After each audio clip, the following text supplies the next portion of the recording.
Students, welcome to the channel study with Giri sisters. मैं स्नेहा गिरी। तो हमने चैप्टर स्टार्ट किया था चैप्टर 3 दैट इज़ प्रपोर्शन समानुपात, और इसका हमने डू योरसेल्फ स्वयं करो 3.1 कंप्लीट कर लिया था लास्ट वीडियो में। उसका लिंक मैं प्रोवाइड कर दूंगी, आप लोग प्लीज़ डिस्क्रिप्शन जरूर चेक कीजिए ताकि आपको सोल्यूशन ढूंढने में ईजी और हो सके तो आप प्लेलिस्ट में डायरेक्ट जा सकते हैं। जब भी आप अगर आपको दिक्कत हो रही है तो आप फोटो पे क्लिक कीजिए और वहाँ से आप डायरेक्टली वीडियोज़ प्लेलिस्ट इस तरीके से आता है। तो प्लेलिस्ट में अगर आप जाएंगे तो आपको क्लास 7 का प्लेलिस्ट दिखने को मिल जाएगा और वहाँ से आप सारे आंसर्स कलेक्ट कर सकते हैं। ठीक है, तो चलो स्टार्ट करते हैं। स्वयं करो डू योरसेल्फ 3.2। तो इस तरीके से क्वेश्चन आपका 3.2 में जांच करें कि 7, 5, 14, 10, 7, 5, 14 एंड 10 समानुपात है या नहीं, मतलब प्रोपोर्शनल है या नहीं है। ठीक है, तो इसको फाइंड करने का एक बहुत ही ट्रिक है, बहुत ही अच्छा ट्रिक है। तो चलो आज मैं उसे आपको बताती हूँ। ओके, तो बुक में क्वेश्चन क्या दिया है कि वेरीफाई करो, पता करो कि 7, 5, 14 और 10 ये प्रोपोर्शनल है कि नहीं। तो इसका एक बहुत ही इजी फार्मूला होता है इंग्लिश वाले बच्चों के लिए और हिंदी वाले बच्चों के लिए। मैं दोनों के लिए बता दूं क्योंकि ये डू योर सेल्फ है। अगर इसके लिए मैं अलग अलग वीडियो बनाती रहूँ तो बहुत ज़्यादा टाइम टेकिंग हो जाएगा। ठीक है, तो आप होपफुली आप लोग इससे ही दोनों ही आप आंसर्स करेक्ट कर सकते हैं। ठीक है, तो आप देखिए ये product of extremes equals product of means. ठीक है, एक्सट्रीम्स का मतलब है जो बाहर की तरफ है, जैसे 7 एंड 10 ये बाहर की तरफ है, एंड प्रोडक्ट ऑफ मीन्स मतलब कि बीच वाला, मिडिल वाला। तो इन दोनों का प्रोडक्ट का मतलब ही होता है मल्टीप्लाई। तो 7 एंड 10 को मल्टीप्लाई करेंगे इज इक्वल्स टू, अगर मतलब कि इसको और इसको मल्टीप्लाई करने पे हमारा जितना आएगा उतना ही इसको मल्टीप्लाई करने के बाद आना चाहिए। तो दोनों को अगर इस तरीके से मल्टीप्लाई करें और इक्वल आ गया तो ये हम कह सकते हैं कि these four numbers are proportional to each other. ये चारों नंबर क्या है, समानुपात में है। ठीक है, हिंदी में बता दूं, बाह्य पदों का गुणनफल मतलब बाहर के पदों का गुणनफल बराबर मध्य के पदों का गुणनफल, दोनों बराबर आ गया तो हम कह सकते हैं कि चारों पद क्या है, एक दूसरे के साथ प्रोपोर्शनल है, समानुपात है। ठीक है, समानुपातिक है। तो चलो इसको टेस्ट करके देखते हैं कि ये क्या ऐसा होता है कि नहीं। ठीक है, तो हम लिखेंगे वही, हिंदी में वाले बच्चे लिखेंगे बाह्य पदों का गुणनफल और इंग्लिश वाले बच्चे लिख सकते हैं कि प्रोडक्ट ऑफ एक्सट्रीम्स है ना, एक्सट्रीम्स इक्वल्स प्रोडक्ट का मतलब होता है मल्टीप्लाई, तो गुना करना है। बाह्य पद क्या क्या है, 7 और 10 है, तो 7 गुना 10 कितना आ रहा है, 70। ठीक है, उसी तरीके से मध्य पद मतलब कि प्रोडक्ट ऑफ मीन्स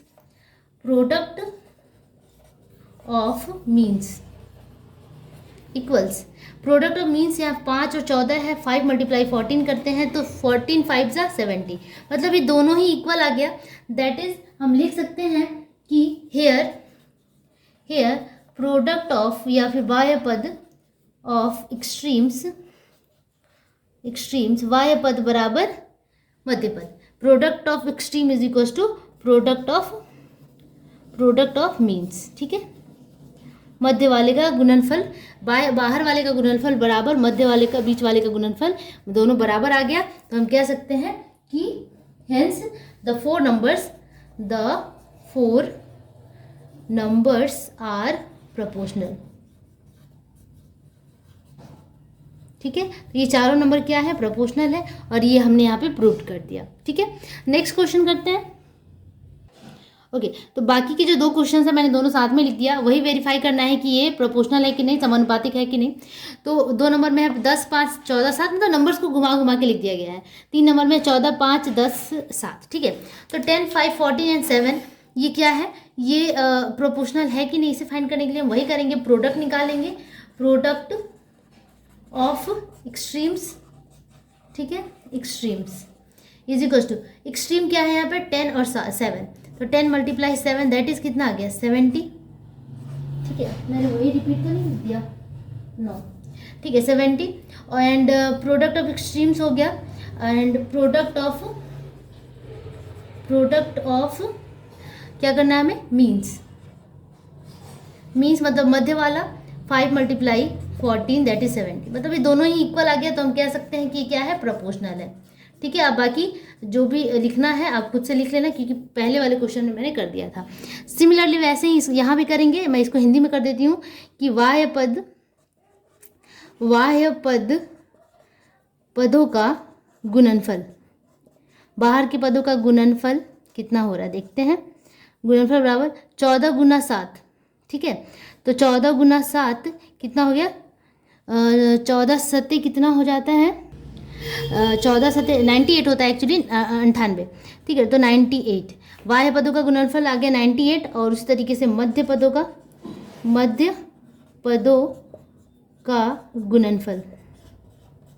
गुणनफल या प्रोडक्ट इक्वल्स, मध्य का पद क्या है 10, 5 और 10 है, तो इसको मल्टीप्लाई कर देंगे, 5 × 10 that is 50।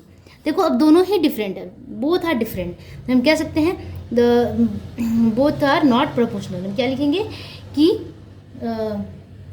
It is not, hence English में लिख सकते हैं hence the numbers are not proportional, Hindi में लिखेंगे अतः यह समानुपातिक नहीं है, बस यही आपका आंसर है, ठीक है। तो इसी के साथ ये हमारा जो एक्सरसाइज डू योर सेल्फ स्वयं करो 3.2 वो कंप्लीट होता है। आगे बढ़ते हैं, स्वयं करो 3.3 करते हैं। ओके, तो नेक्स्ट हमारे पास है वो है 3.3, नीचे की संख्याएं क्रमिक अनुपात में है यानी। 3.3 बहुत ही छोटा है, इसी तरीके जैसे 3.2 था। तो हमें यहाँ पे क्या फाइंड करना है, नीचे की संख्याएं क्रमिक अनुपात में है या नहीं एवं समानुपात लिखें, ठीक है। तो क्रमिक का मतलब क्रम में है कि नहीं। हाँ, यहाँ पे 3 ही नंबर्स दिए हुए हैं, ठीक है, और इसे हमें बताना है कि the following sets of numbers are continued proportion or not, and let's write the proportionality, ठीक है। तो ये कंटिन्यूड प्रोपोर्शन में है या नहीं, कंटिन्यू प्रोपोर्शन या फिर क्रमिक अनुपात कैसे निकालते हैं मैं आपको बताती हूँ। सबसे पहले एक छोटा सा इंट्रोडक्शन समझ लीजिए आप कि अगर हमारे पास तीन नंबर्स है A, B और C, if we have 3 numbers A, B, C, और ये क्या है क्रम में है, कंटिन्यूड प्रोपोर्शन है, ये क्या है कंटिन्यूड प्रोपोर्शन है या फिर क्रमिक समानुपाती है, ठीक है।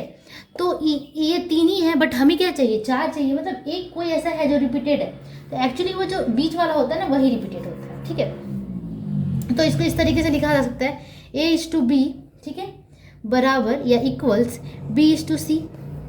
अब B 2 बार रिपीट है तो इसे इस टू का मतलब क्या होता है डिवाइड, तो A/B इक्वल्स B/C। अब क्रॉस मल्टीप्लाई करेंगे तो पहले जो रिपीटेड है उसी को मल्टीप्लाई करते हैं, B² is equals to AC, ठीक है। इसका मतलब कि मध्य का स्क्वायर अगर हम कर दें, बीच वाले का स्क्वायर कर दें और बाहर वाले को गुना कर दें तो पता चल जाएगा कि दोनों की ये समानुपात में है या नहीं है, ठीक है। तो अगर इस तरीके का क्रमिक समानुपातिक हो और 3 ही नंबर्स दिए हुए हैं तो हमें यही फॉर्मूला लगाना है B² is equals to AC, ठीक है। या फिर आप कह सकते हैं कि मध्य पद का स्क्वायर बराबर बाह्य पदों का गुणनफल, ठीक है। इंग्लिश में कह सकते हैं कि middle term square equals first term multiply third term, क्योंकि ये फर्स्ट टर्म है, A क्या है फर्स्ट टर्म है, B क्या है सेकेंड टर्म है और C क्या है थर्ड टर्म है, ठीक है।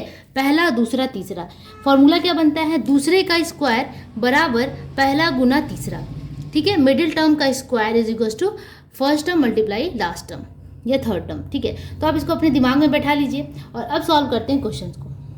ओके, तो स्वयं करो या डू योर सेल्फ 3.3 का पहला क्वेश्चन है 5, 10, 20। अब ये इसे हमें बताना है कि ये क्रमिक अनुपात में है या नहीं और इसका समानुपात भी हमें लिखना है, ठीक है। ये कंटिन्यूड प्रोपोर्शन है या नहीं और इसके बाद हमें इसका प्रोपोर्शनैलिटी बनाना है। तो इसको कैसे करेंगे, बहुत ही आसान है, B² equals to AC put कर देना, बस हो गया है, ठीक है। जिसको ये फॉर्मूला पुट करके बनाना है ये इसे करे, और नहीं तो जिसको एक्सप्लेन करके लिखने का मन है वो एक्सप्लेन करके लिखे, मध्य term first term last term इस तरीके से भी आप लिख सकते हैं, ये आपके ऊपर है, ठीक है। तो चलो first term and third term, ये हमारा कौन सा टर्म है फर्स्ट, ये सेकेंड, ये थर्ड, ठीक है। तो फॉर्मूला क्या बनता है B² मतलब कि सेकेंड टर्म है ना, तो लिखेंगे second term square equals is equals to second term equals, ये सेकेंड टर्म है हमारा, तो ये 10 का स्क्वायर हम कर सकते हैं, जैसे सेकेंड टर्म का स्क्वायर है तो 10 का स्क्वायर कर दिया तो कितना आ गया 100। अब करेंगे क्या AC मतलब कि फर्स्ट मल्टीप्लाई थर्ड, तो लिखेंगे first term multiply third term is equals to 5 multiply first term 5 है और थर्ड टर्म 20 है, तो 5 मल्टीप्लाई 20 100, दोनों ही इक्वल आ गया, मतलब कि हेंस हम लिख सकते हैं हेंस हम लिख सकते हैं कि 5, 10, 20 आर कंटिन्यूड प्रपोर्शन।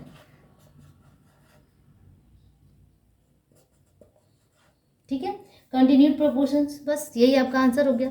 ठीक है, नेक्स्ट क्वेश्चन करते हैं। सेकंड नंबर में क्या दिया हुआ है 8, 4, 2। ठीक है, मैं यहाँ पे घेर दूँ 8, 4, 2। इसे हमें कंटिन्यूड प्रोपोर्शन बनाना है। इसे मैं हिंदी में करूँगी क्योंकि हिंदी वाले बच्चे समझ जाएं। ठीक है, तो हमारा मध्य यहाँ पे प्रथम ये है, ये है द्वितीय और ये है तृतीय, मतलब कि तीसरा। ठीक है, तो हम इस तरीके से लिख सकते हैं कि प्रथम द्वितीय पद बराबर क्या है यहाँ पे 4, लेकिन द्वितीय पद का स्क्वायर होता है, यहाँ पे द्वितीय पद 4 है तो 4 का स्क्वायर कितना हो गया 16। उसी तरीके से होता है फॉर्मूला क्या, द्वितीय का स्क्वायर बराबर प्रथम गुना तृतीय। ठीक है, तो प्रथम पद, मैं इतना लंबा नहीं लिख रही हूँ, प्रथम को ऐसे कर देते हैं, प्रथम पद गुना तृतीय पद। ठीक है, तृतीय पूरा लिखने नहीं आ रहा मुझे, तृतीय पद बराबर प्रथम पद क्या है 8 है और तृतीय पद तीसरा क्या है 2 है। तो अब इसको मल्टीप्लाई कर देंगे 16, दोनों ही बराबर आ गया, इक्वल आ गया। तो हम कह सकते हैं इसीलिए 8, 4, 2 क्या है समानुपातिक है, क्रमिक समानुपातिक लिखेंगे, सॉरी, क्रमिक समानुपातिक है। ठीक है, तो बस यही आपका आंसर हो गया। और तीसरा भी आप कर सकते हैं। अब इसके बाद जितने क्वेश्चंस हैं ना वो आप सब कर सकते हैं, मुझे नहीं लगता है कि इसमें बताने की ज़रूरत पड़ेगी, बहुत ही इजी है। तो 7, 14 इस तरीके से बहुत सारे क्वेश्चंस हैं। चलो मैं एक और टेस्ट करके देख लूँ, थर्ड नंबर भी मैं कर लूँ फटाफट से। थर्ड वाला क्या है 7, 14 एंड 28। तो हमारे पास फॉर्मूला क्या होता है b², मतलब कि सेकंड टर्म का स्क्वायर मैं डायरेक्ट कर देती हूँ। 14 का स्क्वायर अगर हम करते हैं तो कितना हो जाता है 256, सबको लर्न होगा ये। ठीक है, अब a इंटू सी, मतलब कि first term multiply last term, ये बस टेस्ट करके देख लेते हैं डायरेक्टली, वो जो लिखना होता है आप खुद लिख लेना। 7 × 28 कर लेते हैं तो कितना आ रहा है 8 7 जा कैरी 5 एंड 7 2 जा 196 हो रहा है। तो ये 196 से एक बार आंसर मैच कर लूँ मैं थर्ड नंबर का। ठीक है, तो सॉरी 256 तो 16 का स्क्वायर होता है, 196 ही होता है 14 का square. I am so sorry, बहुत बड़ी गलती हो गई, सॉरी। 14 का स्क्वायर 196 एंड 7 × 28 196, दोनों ही इक्वल आ गया। तो हम ये कहेंगे कि दे आर प्रोपोर्शनल। ओके, उसी तरीके से आप third, fourth, fifth and six भी बना सकते हैं। तो होपफुली आप लोग ये कर लेंगे, बहुत ईजी है, इसमें टाइम वेस्ट करने की ज़रूरत नहीं है। और आगे की वीडियो में हम लोग आगे बढ़ेंगे, स्वयं करो 3.4 करेंगे। तब तक के लिए आप चैनल के साथ बने रहिए ताकि सारे अपडेट्स आपको मिलते रहें, और प्लीज़ सब्सक्राइब एंड शेयर जरूर कीजिए। ओके, तब तक के लिए keep practicing and keep watching. Bye bye.